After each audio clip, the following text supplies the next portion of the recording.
Good afternoon from the Wallops Flight Facility in Virginia. I'm NASA's Josh Byerly. Well, as you can see from the empty launch pad outside and the smiles in the room, Antares and Cygnus are on their way to the International Space Station. Launch took place at 10:58 a.m. Eastern Time today, 9:58 a.m. Central Time. Rendezvous now set with the space station for September 22nd. And here to talk about today's launch and what's ahead for the vehicle, as well as NASA and Orbital, is our panel. We're joined by Robert Lightfoot, NASA Associate Administrator from NASA Headquarters. We also have Alan Lindemoyer, NASA's Commercial Crew and Cargo Program Manager. And we're also joined by Frank Culbertson, Executive Vice President of Orbital Sciences. We'll hear from each one of them, then we'll take some questions. I'm sure it's going to be a good day for everybody. So, Mr. Lightfoot. Thanks, Josh. Appreciate it, and thank you all for being here.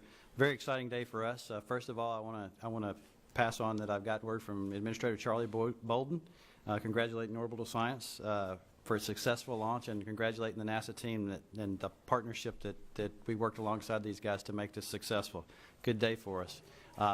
With the launch today, Orbital Science is now accomplishing one of our critical spaceflight objectives that we want: the maiden voyage of Cygnus, going to the International Space Station here in Virginia, in partnership with the Mid-Atlantic Regional Spaceport folks.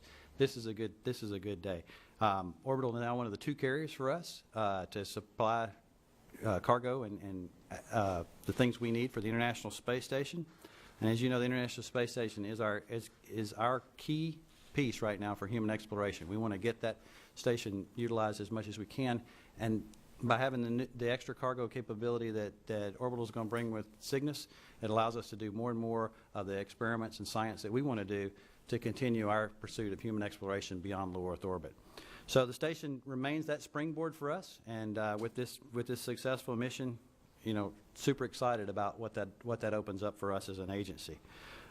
We look forward to the rendezvous with the station on Sunday, and with that, we'll have Orbital joining SpaceX as one of our providers to take care of this for us.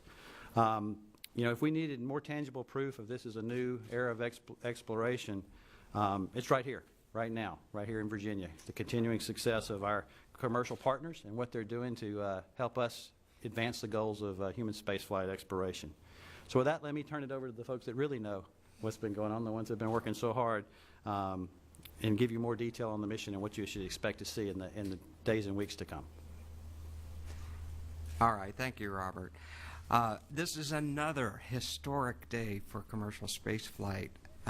Very proud day for NASA, and an amazing accomplishment for our partner Orbital Sciences. Congratulations to the entire team. Thanks, Alan. Frank, thanks for all you've done. Operated flawlessly. The teams came together beautifully today for a picture-perfect launch of the Antares and sending our brand new spacecraft Cygnus on its way to the space station. So we are certainly looking forward to the arrival of Cygnus Sunday morning and the completion of what has begun to be a absolutely beautiful mission. Thanks. Thank you. That it? Yeah.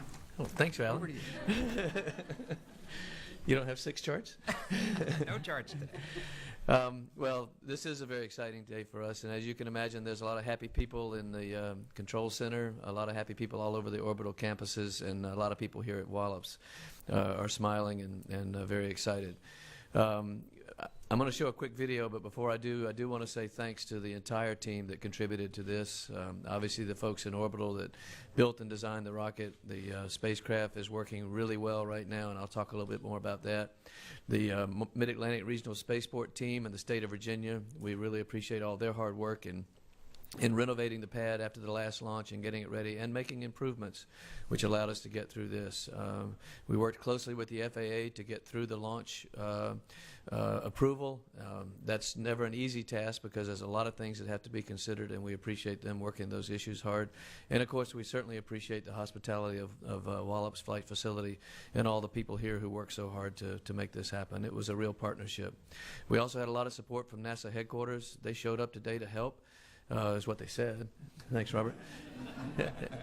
But they were here and they were helpful, and they have been all along, as well as the International Space Station program, who is, of course, the recipient of these services that we're going to be providing. And as Robert said, it's very important to the future of the space station, which we certainly recognize and understand, and we are committed to making sure that the space station is able to continue, be functional, and be productive for the long term. I think we have a little bit of video of the launch, and if we could roll that, Tony. You can see the moment of liftoff there. We do a little maneuver to make sure that we don't damage the transporter erector as we lift off, but it looked very steady, and always a good feeling in mission control when you have a clean ignition and it clears the tower. It accelerated pretty much by the book, and it was right on the trajectory planned. Everything looked very smooth inside, and our chief engineer, Mike Dorsch, actually learned a few words besides nominal for this one.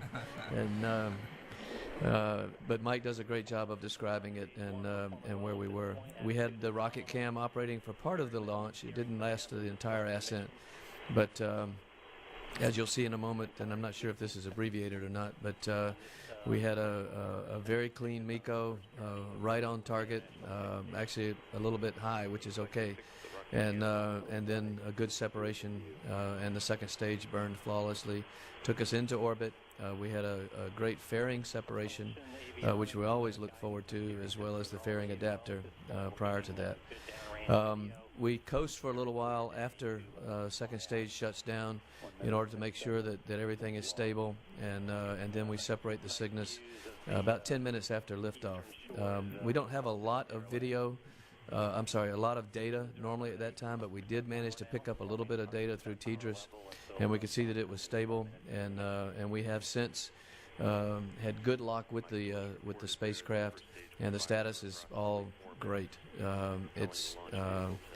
The solar arrays have deployed. We're getting good power from them. The prop system has activated. We're getting good stable control of the spacecraft, and it's pointing towards the sun and getting ready to execute the maneuvers that will take it to the International Space Station in about 4 days. And we can stop the video there, I think. You'll have a chance to see it over and over on NASA TV if you want. And I hope you do. The spacecraft, of course, is loaded with about 700 kilograms of cargo. I'll point out this is the most cargo delivered by a commercial spacecraft to orbit to date. And you can do whatever math and history checking you want to. But 700 kilograms is a good bit of cargo to demonstrate that capability. Our next mission is coming up in December. Between December 8th and December 21st is our target.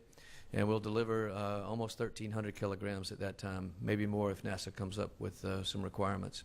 So we'll be ready to go before the end of the year to deliver again. This was hard. It's difficult to get a rocket off of a launch pad. There's a lot of things that have to come together, no matter how many times you do it, what type of rocket it is, and what type of team you have. It's complicated. The systems are complex, and there's a lot of factors outside your control, such as weather, that you have to deal with. But it all came together because the team knows how to work these issues, knows how to work these problems. And by the team, I mean the combined team of all the organizations involved, government and industry. This is the way of the future. This is how we're going to have to operate going forward in order to maintain a robust space program. And I think we're demonstrating it can be done. But this was just step one of the hard part. Step two is coming up as we begin the rendezvous and the maneuvers to get to the station to demonstrate that we can, in fact, control the spacecraft. And we'll be doing that over the next 3 days. Shortly after midnight on the 22nd, Sunday morning, we will begin the approach to the station. We'll come from underneath and in gradual steps, getting closer and closer, working in conjunction with Mission Control Center in Houston. Our team in Dulles will control the spacecraft. Monitor the activity, and then when we reach what we call the R bar, which is the line directly below the station pointing towards the center of the Earth, we will begin our final approach to the station. We'll do a couple of approaches and retreats, so if you see us go up and down, don't worry, it's part of the plan. And then when we get inside 200 meters, we will continue autonomously to a point about 10 meters below the station. At that point, the crew will command us to free drift, and we will sit there until they grapple us with the robotic arm, the Canadian arm, and then they'll maneuver the spacecraft to the bottom of the Node 2, the nadir port, and attach us using the standard common berthing mechanism that all modules have been used to attach to the U.S. segment. We're really looking forward to that day, but it's going to be a long day for all the teams involved. And we may or may not get to the point where we can, after berthing and after pressure checks, where we can open the hatch and check the cargo. If not, we'll do it the next day, first thing, and the crew will have a chance to take a look at what we've sent to them and start unloading. Shortly after they've unloaded everything, they'll probably start reloading disposable cargo over the next 3 to 4 weeks. And then after about 30 days on orbit, we'll detach from the station, be released by the robotic arm, and then do what we call a destructive reentry, where everything on board, almost everything on board, will burn up during the reentry and be disposed of. So it's going to be a exciting and fascinating and interesting time for everybody involved. That'll terminate in mid-October, actually third week in October, with that reentry. In the meantime, our team here at Wallops, our Antares team, and our Cygnus team, actually, we're going to give them a little bit of time off to celebrate today, but then they're going to turn to and get ready for the next one, which is coming up very soon. So we've got all the hardware we need, either here or en route, for the next mission, actually for the next 2 missions. And so we're going to be pumping them out as fast as NASA needs them and as fast as we can get them turned around. It looked like it was very clean from a pad standpoint today. I didn't see a fire start. Anybody? But that's not our plan, by the way. But we'll keep it going as fast as they need us and as fast as they can get us cargo to load. So I think that's a pretty reasonable summary of where we are. Again, I want to reiterate how happy the company is with how well the team has done with the partnership with all the other organizations involved. And I want to send greetings from David Thompson, who said to let you know that this is just the beginning of what we're going to be able to do to support human spaceflight. And we will continue for as long as the space station is there to do that. I also want to mention that David Lowe's family was here today. This was the voyage of the spaceship G. David Lowe, and it's David's chance to get to the space station, which we're all real happy about. And he was very much involved in the design of it, and then also in the design of this spacecraft that's going there. So we're happy that his family and his children could be here today to witness the liftoff. So with that, I'll look forward to your questions. Thank you very much. Okay, we will start off here at Wallops. We'll go to the phone lines after this. We also want to make sure everybody knows that we're taking questions on social media. Just use the hashtag AskNASA. So for those of you here in the room tweeting, make sure you advertise that to your followers, and we'll see if we can get the questions in here in just a few minutes. So let's start off down here with Philip. Philip Sloss with NASASpaceflight.com for Mr. Culberson. Do you have any preliminary numbers on the launch vehicle performance and how close you came to hitting your target parameters? It looked like the apogee and perigee were approximately 289 by 257. Our target was actually a couple of kilometers below that, so we're in really good shape. And then can you compare the 2 launch campaigns, and perhaps the countdown today seemed very smooth, and obviously had a few more hiccups during the first launch campaign, and this one seemed to go much smoother. Well, you know, I was impressed with the team the first time we launched, with how professional they were, how well trained, how polished. They sounded like they'd done this 100 times. Today was 101 times, and they sounded great. They handled the problems that came up very smoothly. They discussed options. They came up with suggestions and proposals through the launch director and the chief engineer. And I was very impressed with the professionalism and how they kept their cool, and particularly when we had a couple of things that looked like they were going to go out of limits late in the count, and they talked about whether they really would or not, assess the trends, and then also looked at how the limits would change as we went forward, and that kept us going. And the other thing we were working was the effects of the assessment of hazards to people on the ground, and we had to work that pretty hard right up till the end. As it turned out, we were go, and we had a confirmed go from the range and from the FAA, but it was tight, and those are the kind of things you have to work very hard and make sure you're looking at all possibilities. So again, I was very impressed with how the team worked together and for the same common goal. Okay, we'll just keep working from left to right over here, and then we'll come over. Jason Ryan with americaspace.com, and I got one question for Frank and one for Mr. Lightfoot. Frank, I want to touch on what he was saying for a second there. As we were listening, we heard that, okay, we're going to waive this, and this is going out of limits here, and maybe you could talk a bit about Orbital's team and how you can work these issues in real time, and also if there's something that's going off nominal, you can just find a way to work around it and still conduct launch like you did today. Typically, when you're conducting an operation like this, you set your limits, your constraints, your flight rules up to handle all situations as if everything was going to happen at once, and that you're not going to have any time to work it. So you want to have a pre-planned limit to everything, a threshold, if you will. If you have time to analyze what's going on, you can say, okay, this limit was set for this particular reason, but everything else is in such good shape, and the rationale for this is X, Y, Z. We know that we can go a little bit further because we have margin in the system, so we're going to waive that official limit and reset it to a little bit more liberal one, or whatever the case may be. And so if the team has time to assess it and they have the ability to use the engineering judgment required, as well as what's really important, the background on understanding the system so they know how it really works, then you can trust them to make those kind of calls, and that's what we do on occasion. And for Mr. Lightfoot, we know that NASA has been directed to hand over a lot of LEO services to commercial firms, while the agency focuses on deep space exploration for manned efforts. How do you view this morning's launch in terms of that two-part step that you guys are working on right now? Well, as I said in my opening remarks, this is a critical milestone for us. It gets us.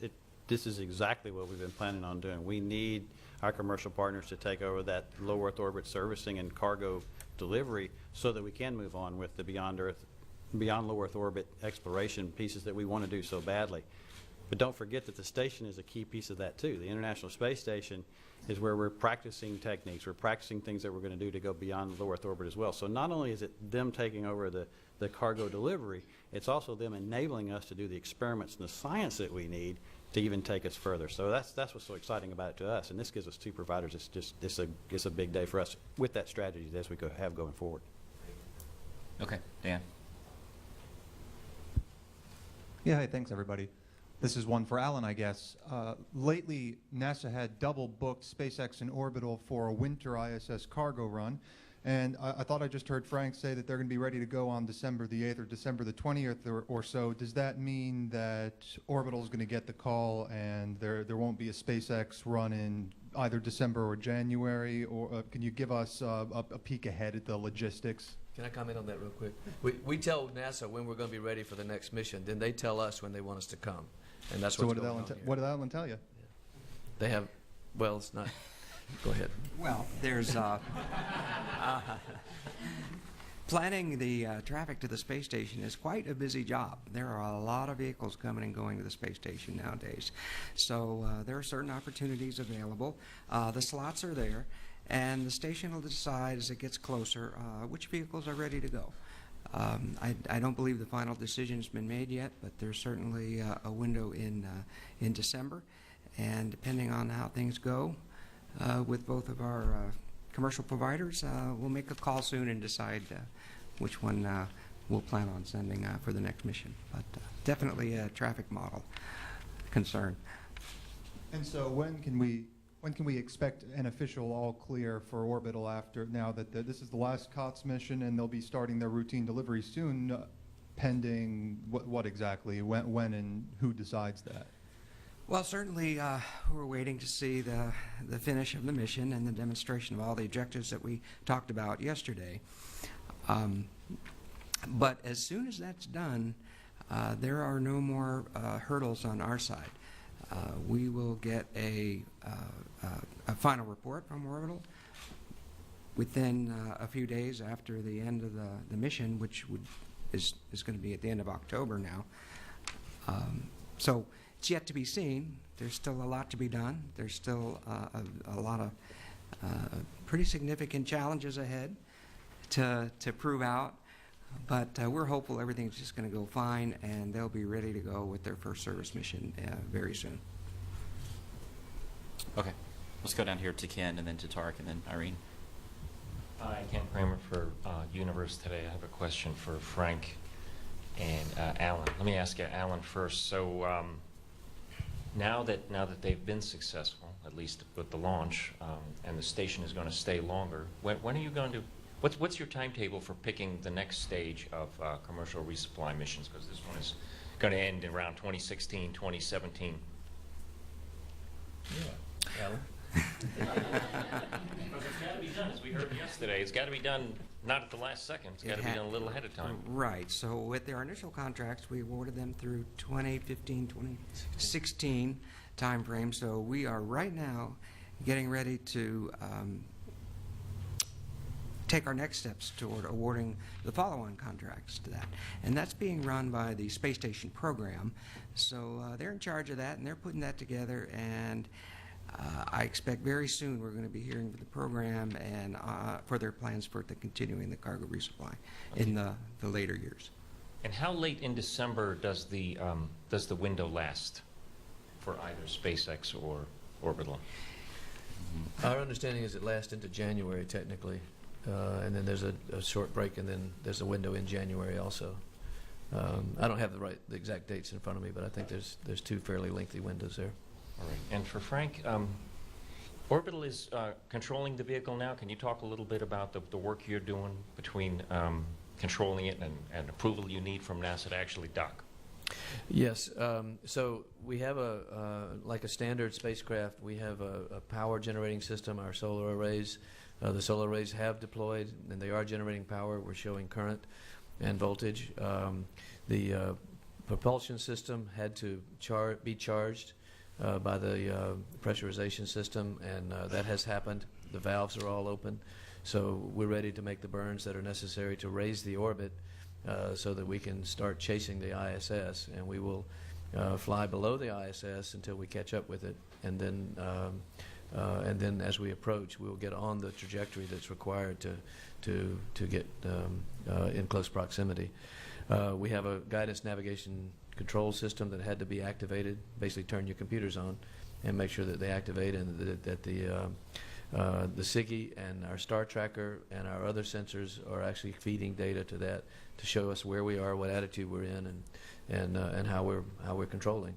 And that's all taking place now. So we'll be checking out all those systems and their backups over the next few hours. And then once we're comfortable with that, we'll continue with the flight plan to start approaching the station. And then as we get closer to the station, we'll be waiting for NASA's approval to come within various distances as we show the demonstrations that are required to meet the goals of this mission, which is a part of the demonstration, part of the COTS demonstration.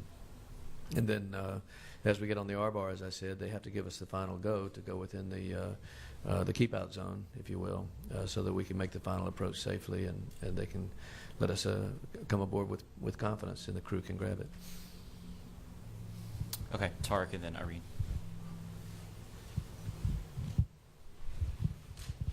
Thank you. Tarek Malik with Space.com. I think I actually have a follow-up for Frank. How large is your operations team controlling Cygnus at any given point around the clock? I believe the typical number in mission control front room during a normal operation such as this is approximately 25 at most. And we have some people in the back rooms supporting from an engineering standpoint. And we have a handful of people in Houston in the customer support room there that are also supporting this. And then primarily for cargo transfer and keeping track of that. And you mentioned the checks that you're going to be doing over the next 4 days to make sure that you're ready for the arrival on Sunday. And I'm wondering if any one of those checks is out of balance, can that delay the actual go-ahead for docking? And is there one that really kind of gives you the willies, that you have to get through? Thanks. No, not really. There are lots of checks that have to occur, but we have backup systems. If one of the systems is not performing accurately, we can switch to another computer, we can switch to another sensor. So we've got the normal amount of redundancy to satisfy human spaceflight requirements. And so we actually have a pretty robust system for continuing the mission, even if we have a couple of failures, depending on where they are, what they are. As long as we don't have more than one or two failures in any one system, we actually can continue. Irene Klotz with Reuters for Frank. Does Orbital have a business case for Antares and Cygnus beyond the 8 resupply missions for NASA? We don't have any orders for any additional missions beyond the 8 CRS. We're looking forward to additional CRS, and we're looking for other customers to use our spacecrafts and hardware. And has Orbital bid on any satellite contracts yet with Antares? With Antares? Yeah. No, I don't believe we've actually bid on any other than we are selected for the OSP and for the NLS contracts, Thanks. the IDIQ contracts. So Thanks, we're qualified for those.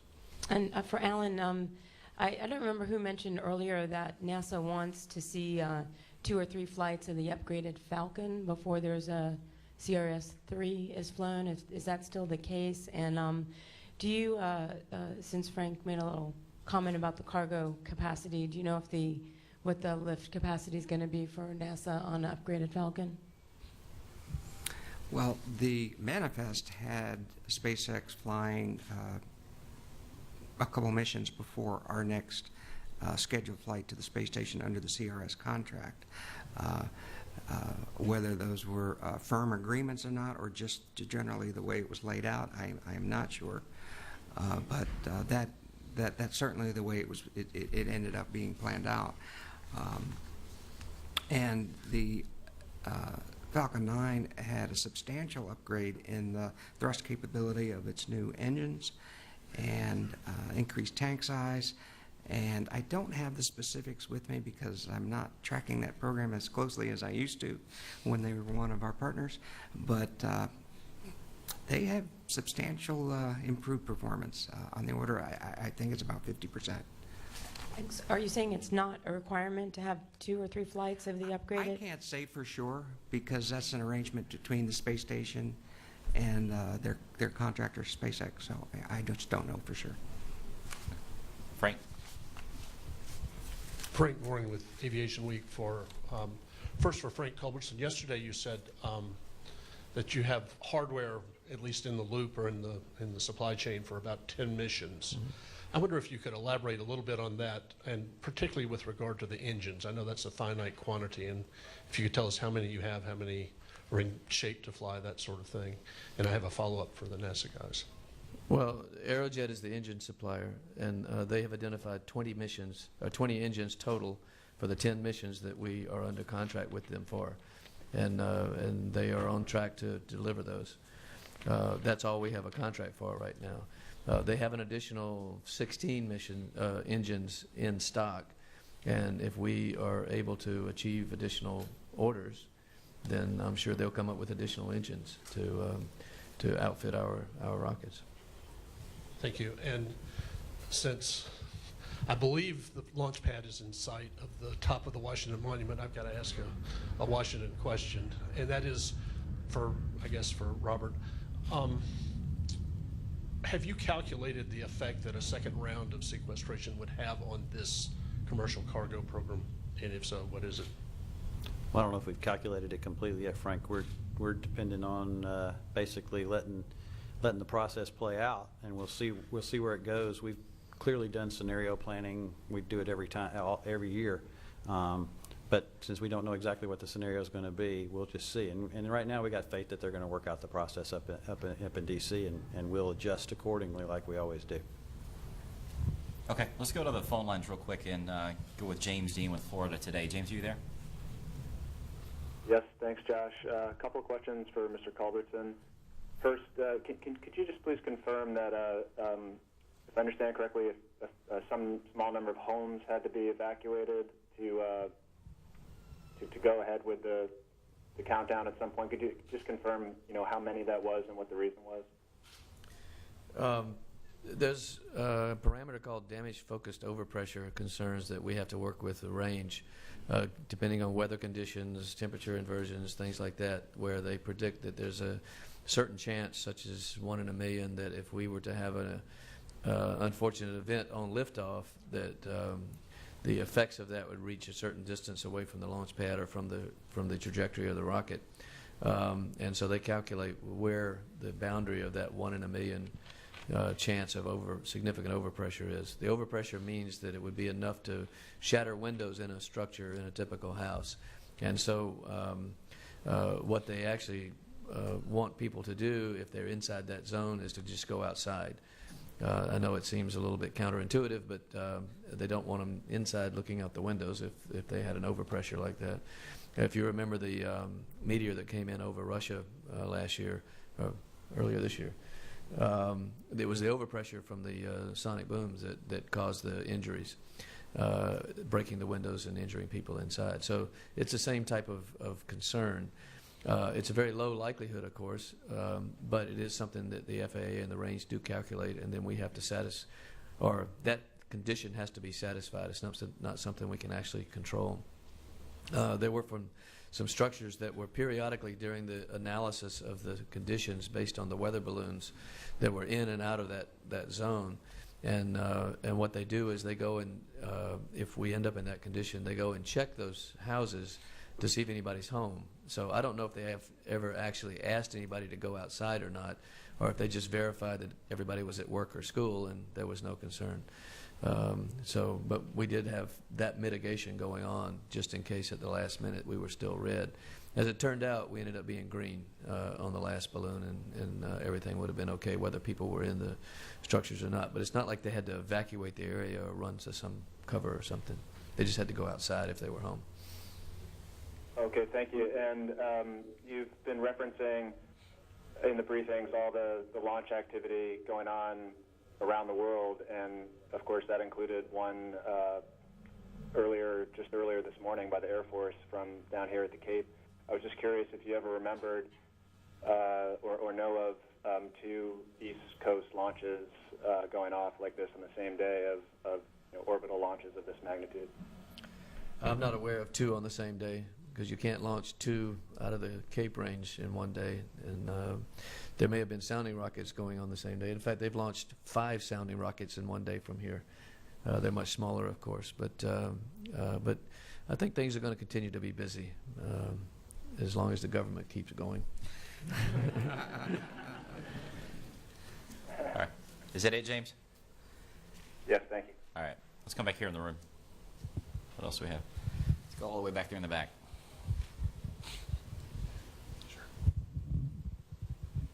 Doug Money, TMC. Frank, can you talk a little bit about international participation? I heard that there were at least 2 ambassadors from different countries that witnessed the launch today, and various other dignitaries, I guess, within the room, perhaps. Actually, Barry may be able to help a little more on that. I wasn't involved in the guest operations. I was busy, but we did have a lot of international participation and a lot of international visitors. As you know, our spacecraft is multinational, and we actually pride ourselves in being able to work with all types of organizations and people from around the world that provide products for spaceflight. And we try to integrate whoever has the best of what we need.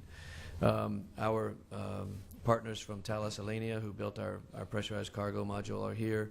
Our partners from the Ukraine, who designed and built the core for the first stage, were here, and I understand their ambassador finally made it through the traffic last night and got here. We had some representatives from Russia, from Kuznetsov, who built the engines originally, and I don't know if their ambassador came or not. Did he, Barry? Okay. At one time he was planning to. We had the Netherlands Space Office and Dutch Space here. And we had representatives from Japan, of course, who provided the proximity system. I'm not aware of any other ambassadors beside the Ukrainian, but we did have a good representation. We had a lot of Americans here too, by the way. Okay, again, we're taking questions on social media. Just use the hashtag #AskNASA. We'll try to get into the briefing. Let's go to Mr. Townsend and see what we've got. Sure. We've got 2 questions that are pretty much interrelated here. The first comes from user Miner17. What is the most important cargo aboard the spacecraft? And as a secondary question from T. Balsamo, do astronaut family members get to send any items on Cygnus?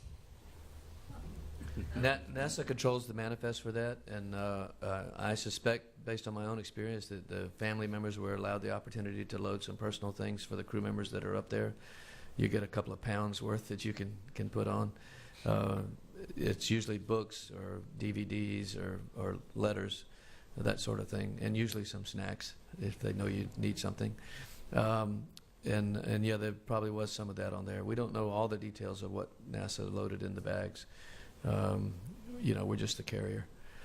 But yeah, I'm sure that there were some special things. I don't know how to characterize what the most important cargo was on there.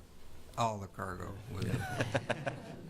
Actually, in my opinion, the most important thing was David Lowe's name that was on the hatch, and we're happy that that was able to go to orbit. Look forward to the station crew seeing it. Wonderful. From Twitter user Paul Robinson 59, for NASA, will Orbital and SpaceX be performing different mission types to the ISS, or are they interchangeable? Go ahead. Well, let's see. The cargo carrier spacecraft are different in capabilities. So SpaceX has the ability to carry up mass cargo and return cargo from the International Space Station. Orbital has actually a larger pressurized volume, so they're able to carry a larger quantity of less dense cargo if needed. So the missions are optimized based on the capabilities that the carriers have. And another capability SpaceX has is the ability to bring up external cargo.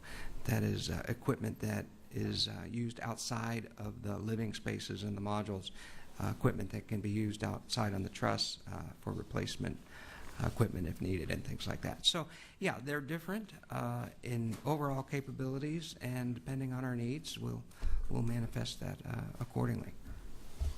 Wonderful. Last question here from Twitter user Spacecom. The launch anchor said something about a mixture being nearly nominal. Was that fuel, and is that a serious variation from nominal? I don't remember that exact comment, but the mixture was what? Nearly nominal? Nearly nominal. That means it was pretty good. No, everything looked really good. Seriously, not to be facetious. The mixture ratio in the engines was as it should be. It always varies a little bit. You know, you want to try to be as close to guidance as you can, but again, it varies, and you're correcting back. And you know, Mike was right. We were just about nominal. That's like almost perfect. All right, back here in the middle. Matthew Ballin, NASA social participant. Karen Nyberg had tweeted at the Orbital Twitter account saying that she was looking forward to the arrival of Cygnus. Was she in position to view the launch today? I doubt it. I'm They were over pretty the sure Indian they were, Ocean, so- they were pretty far around, because we have 4 days of rendezvous activities. That means you're going to be chasing for quite a while, so you typically start well behind. If it was going to be a same-day rendezvous, you would probably launch pretty close to underneath them. And in fact, I was fortunate enough to see a Progress launch that was coming to us one time, and watched it as it ascended into orbit. So sometimes it's by coincidence you get to see that. And in fact, one time I was sitting on the launch pad and I saw the station go over us as we were getting ready to rendezvous. So these kind of things happen, but it's not a given necessarily. Okay, back here. Hi, thank you. Bob Kovacs with Government Video Magazine. First of all, I want to congratulate Orbital Sciences and NASA on it was a fabulous launch. It was just wonderful to watch. And I'm glad you paid extra for the fantastic weather. It was, that was really a joy. Now, I was at the Laddie launch a couple of weeks, 10, 11 days ago. Very nice launch as well. And a photograph came out of that a few days later of a frog being caught in the blast of the launch. And that got me thinking about, there's a lot of wildlife out here. Does NASA and or Orbital Science, since it's your mission, do you do anything to try to mitigate damage to wildlife prior to a launch like this? We feel really badly if any wildlife is damaged by our launch. But you don't do any. You don't take any measures. You don't take any measures to try to scare birds or animals away or anything like that. Well, we make a really loud noise right before liftoff to try to scare them away. No, there's really not much you can do. And most of them are small critters, and it's really hard to hurt them. And you know, if you've ever been to a shuttle launch shortly after liftoff, it's a real mess around there. So it's not nearly as bad here.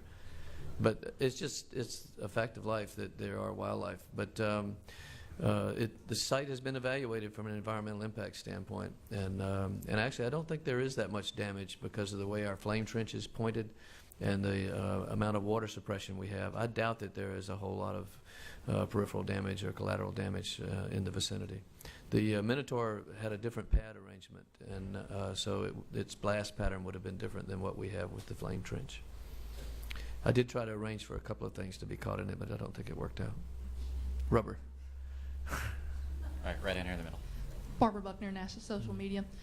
With previous launches, COTS with SpaceX, they sent up some additional cargo of their own that wasn't NASA. Did Orbital Sciences happen to have anything additional to NASA's payload? Actually, we were given an allotment of things that we could send up on behalf of the company if we wanted to be able to share things such as pictures or orbital-specific things with our employees that worked on this mission. So we have a very small container of some patches, or rather stickers, that are associated with the mission that hopefully we'll be able to get back if SpaceX will agree to bring them back for us. Okay, a couple more back here. You'll see all the way back there at the back, right there. Jeff Goldstein, Center Director, National Center for Earth and Space Science Education. Thought I might point out, based on the last question, that there were 7 experiments designed by student research teams on the vehicle, culmination of 7,000 students working on microgravity research across the country. Thought you might speak to the fact that the aspirations of the next generation of scientists and engineers were on this historic launch. Well, I mean, for us at NASA, I mean, the inspiration factor for what we do is a key piece of our mission. We encourage that. We try to do that as much as we can. I personally know that I have universities calling me constantly now, small sats. The things that you think about, they even have even smaller ones. I'll call them tiny sats. I've seen them; they're tiny. These are what people are working on at universities, and they're inspired because we're actually starting to work on those kind of things. It's no longer, and we're giving them the avenue to do that. You know, you got folks like Orbital that have a tremendous outreach program. You got SpaceX has the same thing, and it does bring a different group of people to be inspired to be in this business and bring them along. That's what we want to do. I know personally, you know, I got involved in that.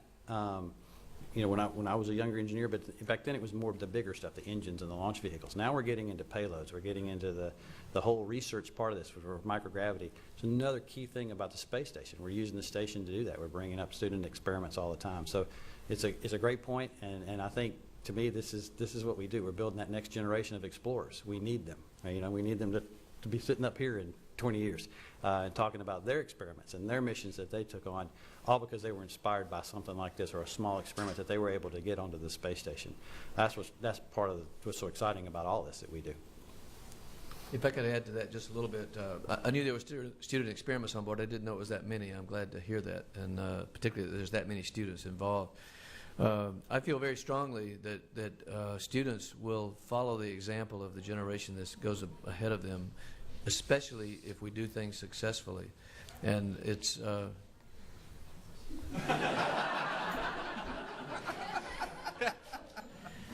Tony, I said put it on that screen. That's weird. But yeah, not making that big a statement. But science, technology, engineering, math, I think, are the keys to the future success of the United States. And our ability to motivate students today, young and older students, to be interested in that and to take that challenge of staying with math when it gets hard, of reading about science as you learn to read, and then being curious about the rest of the world, makes a big difference in how successful we're going to be as a country and how successful that generation is going to be. And they won't learn that until they're our age. We in industry and in NASA work really hard to try to get the word out of what we're doing. And we do press conferences like this so that that's part of the education process. And then there's Leland Melvin and the guys are working really hard to get the word out, as are Barry Benesky and the people in our company to make sure people know what we're doing and why and how they can be involved in it. But you all are a key part of that too, and we depend on you to report it accurately and enthusiastically and in a way that inspires people to read more about it and learn more about it. So I really appreciate so many of you being here today and listening to what we have to say. And I am confident that the message you're going to pass on is going to reflect exactly what we've said, and is going to be positive, motivational, and supportive of what we're doing as a country in spaceflight. Human spaceflight itself depends on humans being involved, and we need your support in that also. And when it's hard, you got to stick with us. When the budget comes down, you got to stick with us. And when there's a lot of other things going on, you need to put us in perspective, because we're not always the most important thing that's going on. But come back to us when things calm down. This is the future of the country, and continuing our presence on the International Space Station is critical to the United States maintaining its leadership in space. If we give up on the space station and we quit sending cargo and we don't support people going up there and we unman it, it'll be 2 generations before we get Americans into space again on a regular basis. So we have to keep it going. It's that important. If we want to go beyond low Earth orbit, go back to the moon, go to Mars, go to asteroids, whatever, we have to keep the space station going, because that's where we're learning how to live in space, how to survive a difficult environment, and how to manage it. Managing it, the operations, is one of the hardest things. It's exciting to go do it, but we as a country have to know how to manage it cost effectively, efficiently, and safely. And so we really appreciate you all getting that message out there. So, sorry, I didn't mean to get on that big a soapbox. Let's take a couple more, then we'll wrap up. Let's see if there was one back here. No? Anybody else? Down here, Tarek. Thank you. Tarek Malik again from space.com. I just had one more for Frank. You mentioned that the team's going to take some time off to kind of get their bearings and then turn around and get ready for the next one. Is there a party tonight? Champagne? Oh, I hope so. Yeah, there'll actually probably be a couple. Ron Graby's is leading the group that in the program that's managed by Mike Pinkston that has done a fantastic job of juggling a lot of things, juggling a lot of resources, and getting us to this point. We had key people like Mike Laidley as the launch director and Mike Dorsch as the chief engineer during the countdown, as well as all the other team that had come in at dark 30 this morning to make it happen. They've worked really hard, and they deserve some time off, and they deserve some celebration, so I hope they have a chance to do that. In fact, I think there's a little celebration going on right now that I'm missing, so when we wrap up, I'm out of here. Okay. Well, on that note, I think we will wrap up. Our next time we see you will be from Mission Control Houston. Our live coverage will begin at 3:30 a.m. Central Time, 4:30 a.m. Eastern Time on Sunday morning. And, of course, between now and then, you can follow along online by going to www.nasa.gov/orbital or www.nasa.gov/station. So, again, we'll see you on the 22nd at 3:30 a.m. Central Time, 4:30 a.m. Eastern Time, live here on NASA Television. Congratulations to the team. We'll see you in a few days.